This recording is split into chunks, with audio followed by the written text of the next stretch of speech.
Fala galera, tudo bem com vocês?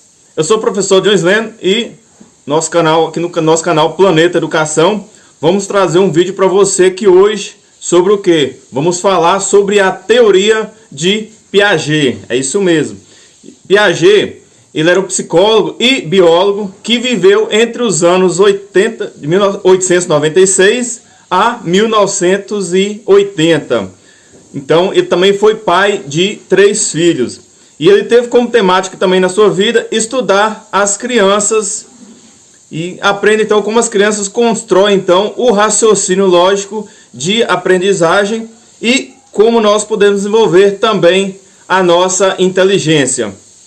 Para isso então, para entendermos Piaget, precisamos entender então as teorias que haviam na época e o porquê que eles sentiam então a necessidade de estudar isso. Ir mais fundo então, ou seja, ele foi atrás de mais respostas para algumas dúvidas que pairavam então ali. E antes de entrar diretamente, nós pedimos a você que não é inscrito, que se inscreva aqui no canal, é de graça. Clique aqui em inscrever-se para a gente produzir mais conteúdos para você. Se você se inscrever então, o YouTube vai te recomendar mais vídeos, próximos materiais que a gente produzir aqui no canal para você então. Deixe o seu like, seu comentário então, de qual cidade que você é. Vamos lá então. E a primeira explicação sobre como as crianças aprendem ou como era desenvolvida então a inteligência para aquele momento era o inatismo. Então, nesta concepção, acredita-se que as crianças nascem com todas as suas potencialidades e, ao mesmo tempo, ela é como uma tela então em branco. Com isso, o cérebro funcionaria como uma caixa onde se coloca muitas informações. E de uma forma mágica, então, o cérebro, então, ele aprende. Sendo assim, não sendo necessário se esforçar para estudar ou ter uma participação, então, ativa na aprendizagem. Então, com isso, então, bastava ficar quieto, então, enquanto o professor ou professora falava que, então, que você conseguiria isso, então, que é, então, essa aprendizagem passiva. Então, nesse caso, então, aprendizagem passiva. E a outra concepção presente naquela época era o behaviorismo. Então, nela, a aprendizagem viria, então, como? Pela repetição. No caso, faria, então, muitas vezes aquela informação, até que aquele reforço, positivo ou negativo, que seria trazido pela atividade, ficaria, então, gravado na mente da pessoa. Então, e o que fez Piaget então, pessoal? Ele estudou esses dois pensamentos da psicologia daquela época e entendeu que essas respostas não eram suficientes naquele então que ele vivenciava a situação ali com seus filhos então.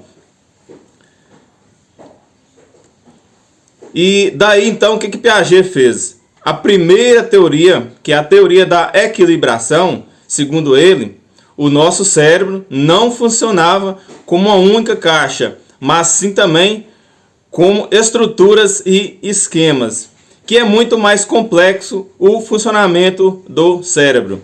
Ele também acreditava que para aprender não bastava somente você ouvir um texto ou repetir muitas vezes sem entender aquele conteúdo. Ele fala de um desenvolvimento que acontece dentro do desenvolvimento do nosso cognitivo. Neste, então, passaria, então, alguns passos. Vou dar um exemplo aqui para vocês. Então, uma criança, então, que vê uma vaca pela primeira vez, sendo que a criança tem a concepção de que todo animal que tem 4 patas, pelo e focinho, por exemplo, tem que ser um gato, por conviver às vezes com um gato dentro de casa. Aquele animalzinho aí da sua casa. Então, daí quando ele vê, por exemplo, uma vaca, como eu disse, há então o que? Um desequilíbrio. Já que ela sabe primariamente que tudo então poderia ser o que? Um gato. Então, daí essa criança, então ela assimila então que aquela vaca poderá então ser um gato. Ou poderia ser também um cachorro, se assim fosse estimulado nessa situação dentro do seu ambiente e na sua casa. E enquanto essa criança então tenta assimilar aquele animal que ele tinha a concepção anterior, você então, como adulto, corrige então essa criança. Aí você fala, não é um gato, é uma vaca. Daí então começa o que? A aprendizagem. É comum então que muitos riem da criança ou até muitos até punir erroneamente pela situação, pois saiba que esse é um processo normal que a criança passará. Importante então, nesse momento, tentar mostrar a essa criança que aquele animalzinho pequeno é o gato e aquele animal grande é a vaca. Então, você então irá criar um novo espaço, uma nova informação, onde você então relaciona o que é a vaca e o que é o gato. Então, você pode assim transformar, ampliar, criar ou também acomodar essas informações que chegam para ela. Fazendo isso, pessoal, depois que essa criança ver a vaca, ela saberá então diferenciar a vaca do gato, mesmo ambos tendo pelos, focinho e 4 patas. Então, quando essa criança se deparar com outros animais diferentes daqueles conhecidos anteriormente, basta você fazer o mesmo ciclo novamente então. E agora vamos falar aqui de uma coisa bem prática, aqui que muitos de vocês podem ter vivido anteriormente. Diga aqui nos comentários se você já passou por isso ou conhece alguém que já passou pela seguinte situação. Então, quando a criança ela está aprendendo a falar, daí o pai chega e diz, meu filho, minha filha, já sabe falar, e pede então essa criança para falar papai. Então, daí essa criança chega até falar papai. Daí, em certo momento, quando indagada e pede para falar papai, essa criança então diz mamãe. Isso pode também acontecer com o pai ou com a mãe, situação inversa, ou também até com animais da sua casa. Você pedir para ele falar uma coisa, ele então reproduzir outra informação aí. Daí o pai fica então chateado pelo filho dizer mamãe, mesmo ele pedindo para dizer papai. A rotina diária então pode levar ele a fazer isso. Outro exemplo aqui é de que quando colocamos uma criança na chuva, ou seja, ela nunca viu nada igual, daí dá para perceber então a reação dessa criança a ser exposta então nessa situação nova aí. O segundo conceito que vamos analisar é que é muito importante da nossa fase cognitiva, é que em cada fase da vida aprendemos então uma coisa. Então o que Piaget fez? Ele vai estruturar então a aprendizagem até a adolescência. Ele vai analisar então quais os passos que estavam ocorrendo com seus filhos e outras crianças em cada fase. Ele faz a seguinte definição então. Na primeira fase da vida, nas crianças de 0 a 2 anos, todas as crianças vão desenvolver primeiro uma parte mais sensória e também motora. Por isso se chama sensório-motor. Então, exemplo disso é que as crianças colocam as coisas na boca, de pegarem tudo, de puxar as coisas do lugar, isso para tentar entender aquilo que está vendo então.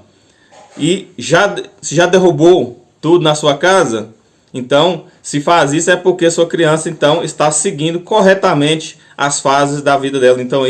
Então nessa fase a criança ela aprende a engatilhar, ela aprende a andar, então. E nessa idade, então, a criança ela começa a aprender também a causa e efeito. E é comum, então, a gente ver uma criança jogar um objeto, daí ele joga e, então, quando o objeto some, daí a criança fica toda feliz quando a gente traz de volta, então, aquele brinquedo que ela tinha jogado e perdido. Então, o cérebro dela, então, começa a compreender como isso, então, acontece. Nesse período, a fala é imitativa. Então, para Piaget, a fala não tem tanta importância cognitiva. Ela não vê então, ele não vê então a relação entre a fala e o desenvolvimento cognitivo. Nessa fase da imitação, as crianças simulam falar no telefone, por exemplo. Daí você não consegue nem entender muitas das vezes o que as crianças estão tentando reproduzir. E isso faz parte dessa fase da vida dele aí. E a segunda fase, então, é a fase da pré-escola. Então, quais são as características? Quais são as características, então, que ele vai aprender, que ele vai identificar nesse período? A criança vai identificar aí justamente a fase de quê? Da fantasia. Nessa fase você pode identificar que eles tentam assimilar a eles a personagens de desenho animado, outros personagens, etc. E também é natural que eles, então, te peça para comprar uma roupa com a fantasia daquele personagem. Então, a fase do desenvolvimento motor anterior agora já está mais avançada. Nessa fase, é a fase, então, do desenvolvimento motor fino. Então, normal, então, que as professoras treinem esses alunos, então, com a pinça, a pegada e questão da trabalhar a questão motora, então, aí. Então, a parte da linguagem da criança, ela será desenvolvida neste período. O autor, então, fala que essa é a fase desse desenvolvimento da fala. O que cabe a nós adultos, então? Cabe a nós apoiarmos, então, essas crianças com atividades, com estratégias de aprendizagem que está sendo desenvolvida biologicamente nela. E a próxima fase que vou passar aqui agora é a fase dos 7 aos 11 anos.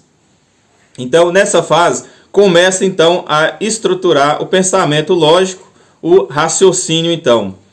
Então, no entanto, cognitivamente, não estamos aqui totalmente adaptados a dar essa estrutura e esquemas necessários. Precisaríamos de recursos pedagógicos concretos, então, para isso. Por exemplo, aprender matemática usando lápis, objetos, para então tocar naquilo, pegar, é sensorial. Então, agora vamos passar para outra parte aqui.